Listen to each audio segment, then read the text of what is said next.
हमारे इस YouTube channel के सेगमेंट फास्ट न्यूज में आप तमाम का इस्तकबाल है। इस वीडियो में आप देख सकते हैं कमेंटों में बहुत ज्यादा खबरें। तो आइए शुरू करते हैं वीडियो को और देखते हैं आज की ताजा तरीन खबरें। पानी के गड्ढे में 3 छोटे बच्चे गर्क, बच्चों को बचाने की कोशिश में खातून भी फौत। तेलंगाना के आसिफाबाद जिले में वाकया। तेलंगाना के आसिफाबाद जिले के वागड़ी मंडल के धाबा गांव में अफसोसनाक वाकया पेश आया, जहां पानी के गड्ढे में डूबने से खातून समेत 4 अफराद हलाक हो गए, जिनमें 3 बच्चे भी शामिल है। तफसीलात के मुताबिक 35 साल निर्मला बाई खेत के काम के लिए जाते हुए अपने बेटे 12 साल गन्नू और दूसरे खानदान की 2 बच्चों 9 साल महेश्वरी और 9 साल शशिकला को साथ ले गई। खेलते खेलते तीनों बच्चे खरीब के नाले में जा पहुंचे और हादसाती तौर पर पानी में डूब गए। बच्चों को बचाने की कोशिश में निर्मला बाई भी पानी में बह गई और जान गंवा बैठी। पुलिस ने मौके पर पहुंचकर नाशों को तहवील में लेकर तहकीकात शुरू कर दी है।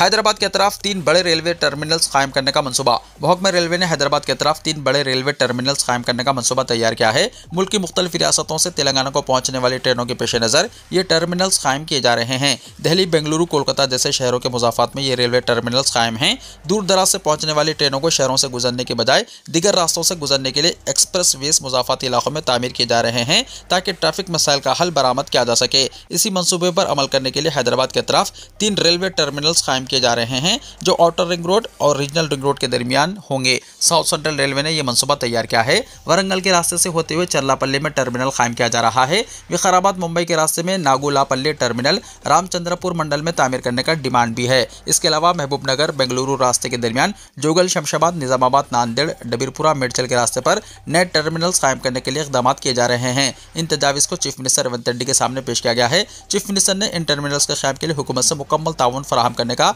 रेलवे अहदेदारों को तयक़ुन दिया है। फिलहाल सिकंदराबाद, नामपल्ली, काचीगुड़ा के बड़े रेलवे स्टेशन पर ट्रैफिक का बहुत ज्यादा दबाव है। मुजाफा से शहर के रेलवे स्टेशन को पहुंचने के लिए 1 से 1.5 घंटे तक का वक्त लग रहा है, जिसके पेश नज़र शहर के मुजाफात में रेलवे टर्मिनल्स कायम करने का मंसूबा है। अहदेदारों का दावा है कि अगर ये टर्मिनल्स कायम हो जाते हैं तो शहर में ट्रैफिक मसाइल बड़ी हद तक कम हो जाएंगे। मौजूदा और मुस्तकबिल की ज़रूरियात के लिए ये फैसला किया गया है, क्योंकि शहर हैदराबाद की आबादी में तेजी से इजाफा हो रहा है। इसी तनासुब से पब्लिक ट्रांसपोर्ट को अहमियत देने के लिए यह फैसला किया गया है।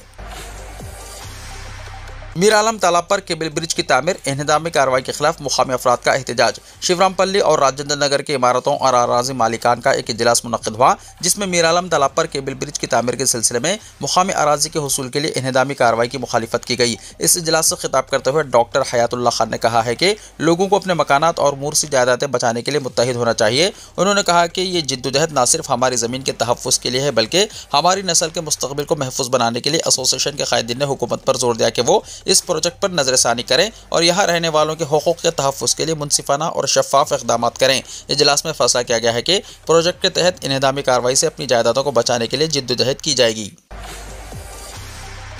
शमशाबाद में 500 करोड़ की सरकारी अराजी दोबारा हासिल कर ली गई। हैड्रा ने गैर कानूनी फेंसिंग और शेड्स निकाल दिए। Hyderabad disaster response and assets monitoring and production agency यानी हैड्रा ने शमशाबाद में 12 एकड़ सरकारी अराजी का कब्जा दोबारा हासिल कर लिया है, जिसकी मालियत तकरीबन 500 करोड़ रुपए बताई गई है। हैदरा के ज़राए ने बताया कि इस सरकारी अराजी पर जो गैर कानूनी फेंसिंग की गई थी और शेड्स नस्ब किए गए थे, इन्हें निकाल दिया गया और अराजी पर सरकारी जायदाद का बोर्ड आविज़ा कर दिया गया। हैड्रा के ज़राए ने बताया कि यह अराजी महकमे बोर्ड ऑफ इंटरमीडिएट एजुकेशन की मिल्कियत है और काबिज़ीन ने अराजी पर जो दावे किए थे वो महकमे माल ने मुस्तरद कर दिए हैं। हैड्रा के ज़राए ने मज़ीद बताया कि सरकारी अराजियात पर गैर कानूनी कब्ज़ों के खिलाफ बड़े पैमाने पर मुहिम शुरू की गई है और लैंड ग्रैबर्स के खिलाफ कार्रवाइयाँ की जा रही है। फैंसी नंबर प्लेट से महकमा ट्रांसपोर्ट को बड़ी आमदनी। फैंसी नंबर प्लेट महकमा ट्रांसपोर्ट को बड़ी आमदनी का जरिया बन गया है। मौजूदा माली साल में पहले ही रिकॉर्ड आमदनी दर्ज कर चुके हैं। महकमा ट्रांसपोर्ट के रियासत भर में 56 दफातर में हैदराबाद, रंगारेड्डी और मेडचल अजला में फैंसी नंबरात की मांग काफ़ी ज़्यादा है। सिर्फ खैरताबाद RTA ऑफिस ने फैंसी नंबर नीलामी के जरिए एक ही दिन में 63,77,361 रुपये इकट्ठा किए। मालवार गाड़ियों के मालिकान के लिए एक मरकज़ के तौर पर जाना जाता है। दफ्तर में 199999 और 499 जैसे खास नंबरों के लिए सख्त मुकाबला देखने को मिलता है, जिसमें बहुत से लोग 9 नंबर को खास तौर पर खुशकिस्मत समझते हैं। इस साल सबसे बड़ी बोली TG09G 9999 के लिए आई, जिसने हैरान कुन 25,50,200 रुपये हासिल किए हैं, जिसे हीटीरो ड्रग्स के मालिक ने खरीदा है।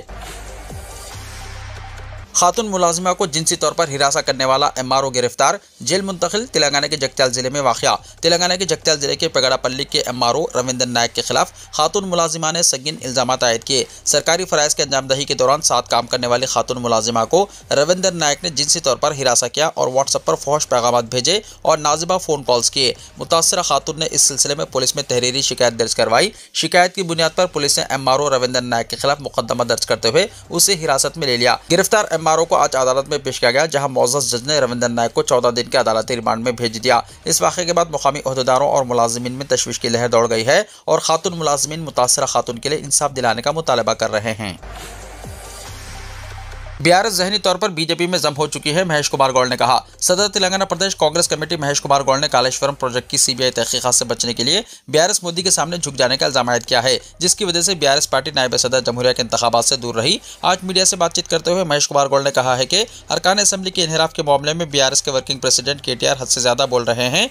राहुल गांधी के बारे में बात करने का KTR को अखलाकी हक भी नहीं है। गांधी खानदान और KCR खानदान में जमीन आसमान का फर्क है। गांधी खानदान ने मुल्क के लिए कुर्बानियां दी है, जबकि KCR के खानदान ने रियासत को लूट लिया है। महेश कुमार गौड़ ने तेलंगाना के नुमाइंदे नायब सदर जमहूरिया के उम्मीदवार जस्टिस सुदर्शन रेड्डी को BRS ने वोट क्यों नहीं दिया, KTR से सवाल किया। उन्होंने कहा कि वज़ीर-ए-आज़म मोदी से खुफिया मुआहदे के बाद BRS पार्टी इंतखाबात से दूर हो गई है। ये बात अवाम में ना आए, इसलिए KTR राहुल गांधी पर तनकीदें कर रहे हैं। महेश कुमार गौड़ ने कहा है कि BRS बीजेपी में ज़हनी तौर पर जम हो चुकी है, जिसकी वजह से राहुल गांधी के खिलाफ KTR बनगढ़ंत बातें कर रहे हैं। अरकान असेंबली के इन्हिराफ के मामले में स्पीकर का फैसला कतई होगा। स्पीकर ने अरकान असेंबली से वजाहत तलब की है और अरकान असेंबली तहरीरी तौर पर स्पीकर को जवाब भी दे रहे हैं। अरकान असेंबली के बारे में बात करने का KTR को हक भी नहीं है। BRS हुकूमत के दोनों मियादों में कांग्रेस के अलावा दूसरी जमातों के अरकान असेंबली को जबरदस्ती BRS में शामिल कर लिया गया। आज इस पर KTR वावेला मचाते हुए हमदर्दी हासिल करने की कोशिश कर रहे हैं। राहुल गांधी ने वोट चोरी को सबूतों के साथ पेश कर दिया, जिसके बाद मरकजी हुकूमत के साथ इसकी हलीफ जमातें भी बौखलाहट का शिकार हैं। मोदी KTR के जरिए राहुल गांधी के खिलाफ तनकीदें करा रहे हैं। रियासत के अवाम को मालूम हो गया है कि BRS और BJP एक ही सिक्के के दो रुख हैं।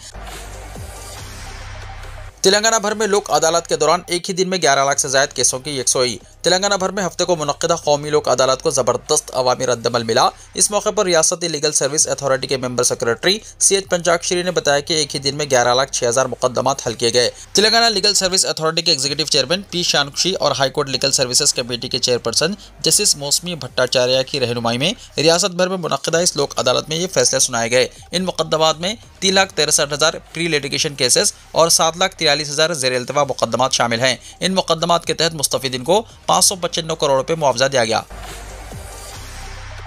MBBS और BDS convener quota provisional merit list जारी। College Narayan Rao health university ने MBBS BDS में दाखिलों से मुताल्लिक कन्वीनर कोटा की प्रोविजनल मेरिट लिस्ट जारी कर दी है। सुप्रीम कोर्ट के अहकाम के मुताबिक जुमला 16,620 तलबा पर मुश्तमिल प्रोविजनल मेरिट लिस्ट जारी की गई है। जारी महीने 14 सितंबर शाम 5 बजे तक इस लिस्ट पर एतराज़ात की गुंजाइश फराहम की गई है। तलबा अपने एतराज़ात knrugadmission@gmail.com इस ईमेल पर कर सकते हैं। मुद्दत खत्म हो जाने के बाद वसूल होने वाली शिकायतों को कबूल नहीं किया जाएगा। यूनिवर्सिटी के जराये ने बताया कि 15 सितंबर को फाइनल मेरिट लिस्ट जारी की जाएगी, जिसके बाद 16 सितंबर से पहले मरहले की काउंसलिंग का आगाज किया जाएगा। 17 से 19 सितंबर तक ऑप्शंस की गुंजाइश फराहम की गई है। 20 से 24 सितंबर के दरमियान तलबा को कॉलेजेस में रिपोर्ट करना पड़ेगा। 2 या 3 मरहलों की काउंसलिंग का अमल 30 सितंबर तक मुकम्मल करने का मंसूबा तैयार किया गया है। MBBS और BDS में एडमिशन के लिए मुकामी लोकल के ताल्लुक से सुप्रीम कोर्ट ने 1 सितंबर को रियासती हुकूमत के मुवाफिक फैसला दिया है।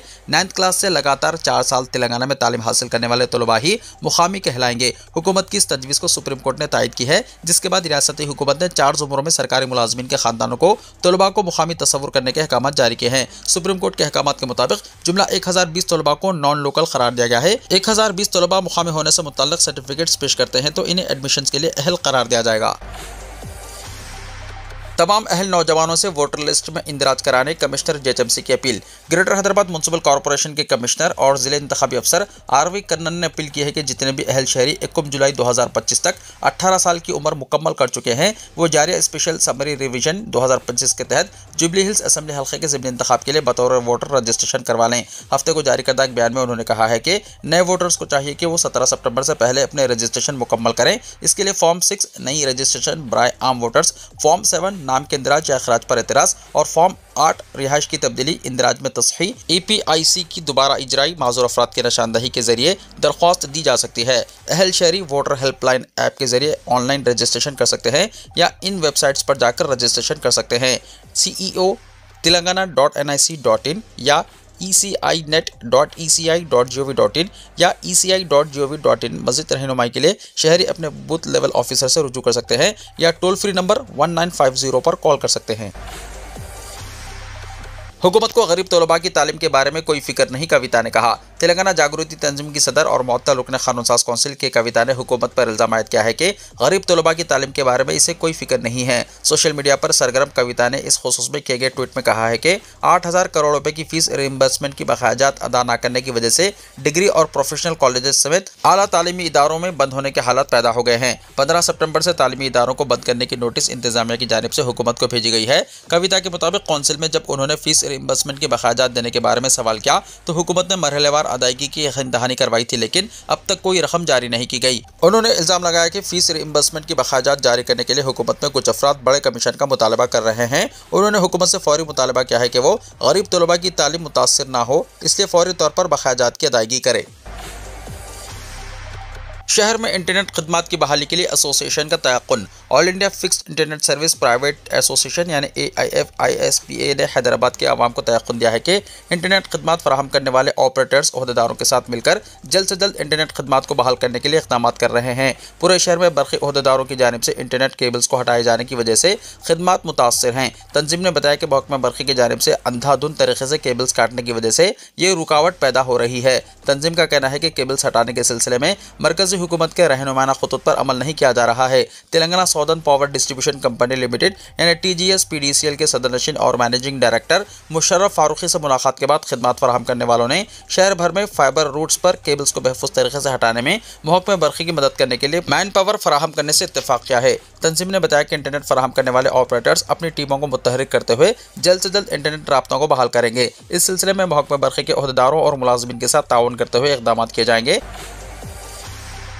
JHMC को 5 महीने में 760 करोड़ रुपए की आमदनी। हैदराबाद के रियल एस्टेट सेक्टर में तरक्की देखी जा रही है। गुज़िश्ता साल के मुकाबले JHMC के हुदूद में इमारतों की तामीराती मंजूरियों के जरिए बल्दिया को होने वाली आमदनी में ज़बरदस्त इजाफा हुआ है। JHMC ने एक बयान जारी करते हुए बताया कि गुज़िश्ता साल अप्रैल से अगस्त तक इमारतों की तामीराती इजाज़त और OC की इजराई से 399.6 करोड़ रुपए की आमदनी हुई थी। जारी साल इसी मुद्दत अप्रैल से अगस्त तक 4,379 इमारतों की मंजूरी और OC 1008 जारी किए गए। इसमें अचानक 90% का इजाफा हुआ है। प्रॉपर्टी टैक्स और बिल्डिंग परमिट फीस JHMC की आमदनी के अहम ज़राए हैं। SRSP प्रोजेक्ट में ज़बरदस्त तुग़यानी। ज़िले निज़ामाबाद के SRSP यानी पोचमपाड़ प्रोजेक्ट में तुग़यानी में ज़बरदस्त इजाफा हो रहा है। मौसलाधार बारिश और बालाई इलाकों से सैलाबी पानी की 1,85,855 क्यूजिक इनफ्लो की वजह से ज़ख़ीरे आब में पानी की सतह बतदरीज इजाफा हो रहा है, जिसकी वजह से ओहदेदार प्रोजेक्ट के 23 अहम दरवाज़ों को उठाकर नशीबी इलाकों में पानी का अखराज अमल में ला रहे हैं। इसी तरह 8,000 क्यूजिक पानी स्कीप गेटों से 800 क्यूजिक इंद्रम्बा फील्ड कैनाल के जरिए और 800 क्यूजिक सरस्वती कैनाल के जरिए छोड़ा जा रहा है। शदीद बारिश के पेश नज़र ज़ख़ीरे आब में सैलाब का बहाव मज़ीद बढ़ने का खदशा है और हुक्काम ने करीबी इलाकों के अवाम को चौकस रहने का मशवरा दिया है। रसूल अकरम सल्लल्लाहु तआला अलैहि वसल्लम से मोहब्बत ही ईमान का असल महवर। दारुस्सलाम में कुल हिंद मजलिस इत्तेहादुल मुस्लिमीन के जलसा रहमतुल लिल आलमीन सल्लल्लाहु तआला अलैहि वसल्लम से उलमा इकराम और मशाइख़ निज़ाम की खिताबात। हज़रत मौलाना मुफ्ती खलील अहमद अमीर जामिया जामिया निज़ामिया ने कहा है कि हुज़ूर अकरम सल्लल्लाहु तआला अलैहि वसल्लम की मिलाद की मजलिस इंतहाई अरफा व आला है। इस मजलिस के आदाब और तकाज़े बुलंद है। इसके इनेकाद के लिए अदब और एहतराम को मलूज़ रखने की ज़रूरत है। हुज़ूर अकरम सल्लल्लाहु तआला अलैहि वसल्लम की मजलिस में सहाबा इकराम बैठे रहते थे और इंतहाई बाअदब रहते, यहाँ तक के परिंदे भी इनके सरों पर बैठ जाते तो वो हरकत ना करते। उन्होंने कहा कि मुसलमानों पर अदब, ताज़ीम, एहतराम और इखलास पर अमल ज़रूरी है। इबादत अपनी जगह पर है, इसके साथ इखलास और मोहब्बत को भी अपनाने की ज़रूरत है। मौलाना मुफ्ती खलील अहमद ने मुसलमानों को तलक़ीन की कि वो मुसीबत में, राहत में, अमन में, ज़िंदगी के हर लम्हे में खुदा की मोहब्बत को मलहूज़ रखें। उन्होंने कहा कि आजमाइश अजाब नहीं होती, मुसीबत और अजाब दोनों अलग अलग चीज़ें हैं। मुसीबत और आजमाइश अम्बिया, अहले बैत, सहाबा और सालिहीन पर भी आई, कामयाबी उसी आजमाइश के बाद मिलती है। मुफ्ती खलील अहमद ने कहा कि हुज़ूर अकरम सल्लल्लाहु तआला अलैहि वसल्लम की तालीमात कितनी बुलंद है कि न सिर्फ अपने बल्कि दुश्मन भी इसके कायल हैं। मौलाना डॉक्टर हाफिज़ अहमद बिन मोहम्मद अल हमूमी खतीब शाही मस्जिद बाग़ अम्मा ने अपने खिताब में कहा है कि कुरान मजीद के मुताबिक माँ बाप, औलाद, भाई, बीवियाँ, ख़ानदान, जो माल कमाया गया, जो तिजारत लगाई गई, जो घर बनाया गया, इन तमाम चीज़ों की मोहब्बत से बढ़कर रसूल अकरम सल्लल्लाहु तआला अलैहि वसल्लम की मोहब्बत है। अगर इस मोहब्बत पर कायम हो तो कामयाब रहोगे, वरना खुदा के फैसले आएंगे। ईमान का असल महवर मोहब्बत है। अहले ईमान को चाहिए कि वो अपने आप को रसूल अकरम सल्लल्लाहु तआला अलैहि वसल्लम के हवाले कर दें, अपने ऊपर मोहब्बत रसूल की चादर डाल लें। उन्होंने बताया कि हुजूर अकरम सल्लल्लाहु तआला अलैहि वसल्लम से न सिर्फ अहले ईमान बल्कि शजर, हजर, जानवर भी मोहब्बत का इजहार करते हैं। ग़ज़वा तबूक से वापसी के मौके पर हुजूर अकरम सल्लल्लाहु तआला अलैहि वसल्लम ने फरमाया कि ओहद का पहाड़ हमसे मोहब्बत करता है और हम इससे मोहब्बत करते हैं। इससे जाहिर होता है कि नबातात, जमादात, हैवानात सभी हुजूर अकरम सल्लल्लाहु तआला अलैहि वसल्लम से मोहब्बत करते हैं। मौलाना अहसन अल-हमूमी ने कहा है कि 1500 साल जश्न मिलाद के मौके पर ज़रूरत इस बात की है कि हम अपने घरों में ख़वातीन की सिस्कियों को ख़त्म करें। हम जब मिलाद मनाते हैं तो अपने किरदार पर नज़रसानी करें ताकि हुजूर अकरम सल्लल्लाहु तआला अलैहि वसल्लम हमें देखकर मुस्कुरा सकें।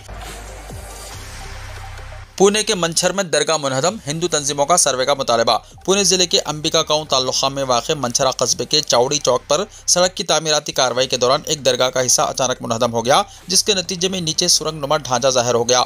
वाक़े के साथ ही इलाके में हलचल मच गई। एक जानिब हिंदू तंजीमों के नुमाइंदे मौके पर पहुंचे तो दूसरी तरफ मुस्लिम बरादरी के अफराद भी बड़ी तादाद में जमा हो गए। इस कशीदा सूरत हाल को देखते हुए पुलिस ने फौरी तौर पर मुदाखलत की और दोनों फरीक़ैन को समझाकर अमन कायम रखा। वाक़े के बाद हिंदू तंजीमों ने यह मुतालबा पेश किया है कि इस सुरंग के सिलसिले में महकमे आसार खदीमा से तफसीली सर्वे कराया जाए। जाए वक़्फ़ों पर JCB मशीन तैनात की गई और खुदाई का अमल शुरू किया गया। हालात को काबू में रखने के लिए पुलिस ने निफरी में इजाफा कर दिया। हिंदू तंजीमों का कहना है कि यहाँ कदीम ढांचा मौजूद होने के इम्कानात हैं, जबकि मुस्लिम बरादरी का मौक़िफ़ है कि मुतल्लिक़ा दरगाह सदियों पुरानी है और अपनी तारीख़ी शनाख्त रखती है। मस्जिद नबवी के आसमान पर पुरअसरार शोला। मदीना मुनव्वरा के रिहायशी और ज़ायरीन उस वक्त हैरान रह गए जब मस्जिद नबवी के आसमान पर शोला दिखाई दिया। सोशल मीडिया पर वीडियो वायरल हो गई। मस्जिद नबवी के करीब रिहायशियों और ज़ायरीन ने आसमान पर एक ज़ोरदार धमाके के बाद मिसाइल नुमा चीज़ की दिखाई देने की इत्तला दी, जिसकी मुख्तलिफ वीडियोज़ भी सोशल मीडिया पर वायरल हुई। जिसके मुताबिक जुमेरात की सुबह तुलुए आफ्ताब से कुछ देर पहले एक ज़ोरदार धमाके की आवाज़ सुनाई दी, जिसके साथ ही आसमान पर मिसाइल दिखाई दी। सोशल मीडिया पर इस वाक़े की वीडियोज़ वायरल हुई तो मुख्तलिफ दावे सामने आने लगे। ये वाक़या मुक़ामी वक्त के मुताबिक तकरीबन सुबह 5:43 पर पेश आया। तारीख़ी लम्हा, अक़वाम मुत्तहिदा में आज़ाद फ़लस्तीन रियासत को 142 मुल्कों की हिमायत मिली। हिंदुस्तान ने भी हक़ में किया वोट, इसराइल अमेरिका ने की मुखालिफत। अक़वाम मुत्तहिदा में जुमे को एक तारीख़ी फ़ैसला हुआ जहाँ 142 मुल्कों ने फ़लस्तीन को आज़ाद मुल्क के तौर पर मंजूरी देने और इसराइल फ़लस्तीन जंग को ख़त्म करने के लिए 2 रियासती हल की हिमायत की। हिंदुस्तान ने भी इस करारदाद के हक़ में वोट किया। इस तरह अक़वाम मुत्तहिदा जनरल असम्बली में न्यूयॉर्क डिक्लेरेशन को मंजूरी दी गई, जो दहाइयों पुराने तनाज़े को हल करने के लिए एक मरहलेवार मनसूबा पेश करता है। इस करारदाद के हक़ में 142 वोट पड़े, जबकि इसकी मुखालिफत में 10 मुल्कों ने अपना वोट दिया। वहीं 12 ने इस वोटिंग से दूरी बना ली। यह करारदाद फ्रांस और सऊदी अरब की निगरानी में तैयार किया गया है, जिन्होंने जुलाई में 2 रियासती हल को नाफिज करने के लिए एक आला सतही कॉन्फ्रेंस मुनक्किद की थी। इस डिक्लेरेशन में गजा में जंगबंदी के बाद फ़लस्तीनी अथॉरिटी को पूरे फ़लस्तीनी इलाके का इंतजाम सौंपने की बात कही गई है। साथ ही इसमें गजा में हमास की हुकूमत को ख़त्म करने और उनके हथियार फ़लस्तीनी अथॉरिटी को सौंपने की मांग भी शामिल है। इसके अलावा फ़लस्तीनी शहरियों की सलामती और अमन मुआहदे की निगरानी के लिए UN के तहत एक आर्जी बैनुल-अक़वामी मिशन तैनात करने की तजवीज़ है। हिंदुस्तान ने इस करारदाद की खुलकर हिमायत की है, जो फ़लस्तीन को आज़ाद रियासत के तौर पर मंजूरी देने की इसकी पुरानी पॉलिसी के मुताबिक है। फ़लस्तीनी सफ़ीर रियाज मंसूर ने इस हिमायत को अमन की उम्मीद करार दिया। उन्होंने कहा कि यह करारदाद पूरी दुनिया की इस ख्वाहिश को करता है जो अमन के रास्ते को खोलना चाहते हैं। उन्होंने इसराइल का नाम लिए बगैर कहा कि हम उन लोगों से अपील करते हैं जो जंग और तबाही का रास्ता मुंतखब कर रहे हैं कि वो अमन की आवाज़ सुने। फ़लस्तीनी सफ़ीर रियाज मंसूर ने उम्मीद जाहिर की है कि अक़वाम मुत्तहिदा जनरल असम्बली की मीटिंग जो 22 सितंबर से शुरू हो रही है, इसमें मज़ीद 10 मुल्क फ़लस्तीन को आज़ाद रियासत के तौर पर मंजूरी देंगे। इस करारदाद को गैर मामूली हिमायत मिलने से जहाँ इसराइल तिल मिला गया, वहीं इसका आका अमेरिका भी सख्त नाराज़ है। इसराइली सफ़ीर ने तो अपनी नाराज़गी खुलकर अक़वाम मुत्तहिदा की जनरल असम्बली में ही जाहिर कर दी, जबकि अमेरिका ने फिलहाल खामोशी इख्तियार कर ली है। इसराइल के UN सफ़ीर डेनी डेनिन ने इस करारदाद को ड्रामा करार दिया और कहा कि ये सिर्फ हमास को फायदा पहुंचाएगी। अमेरिकी मिशन की काउंसलर मार्गिन अराटिगिस ने इसे गलत वक्त पर किया गया पब्लिसिटी स्टंट बताया और कहा कि यह करारदाद हमास को तोहफा है। देरी असना इसराइल के वज़ीर-ए-आज़म नेतन्याहू ने इस करारदाद को यकसर मुस्तरद कर दिया। उन्होंने मगरबी किनारे में बस्तियां बढ़ाने और बसाने के एक समझौते पर दस्तखत करते हुए कहा कि यहाँ कोई फ़लस्तीनी रियासत नहीं होगी, ये ज़मीन हमारी है। काबिल ज़िक्र है कि न्यूयॉर्क डिक्लेरेशन में 7 अक्टूबर 2023 को हमास के ज़रिए इसराइल के शहरों पर किए गए हमलों की मजम्मत की गई है। साथ ही इसराइल की जानिब से गजा में शहरियों और बुनियादी ढांचे पर हमलों, घेराबंदी और भुखमरी की पॉलिसी की भी शदीद मजम्मत की गई है, जिसकी वजह से गजा की वजारत सेहत के मुताबिक 64,000 से ज्यादा फलस्तीनियों की मौत हुई है। बहरहाल इस डिक्लेरेशन की वजह से यह वाज़ेह हो गया है कि पूरी दुनिया आज़ाद फलस्तीनी रियासत के हक में है, जिस पर इसराइल कुंडली मारकर बैठा हुआ है। वीडियो को लाइक शेयर कीजिए और हमारे इस YouTube चैनल को सब्सक्राइब करते हुए इसके बेल आइकॉन को भी प्रेस कर लीजिए, ताकि ऐसी ही ताज़ा तरीन खबरों का नोटिफिकेशन सबसे पहले आपको मिलता रहे।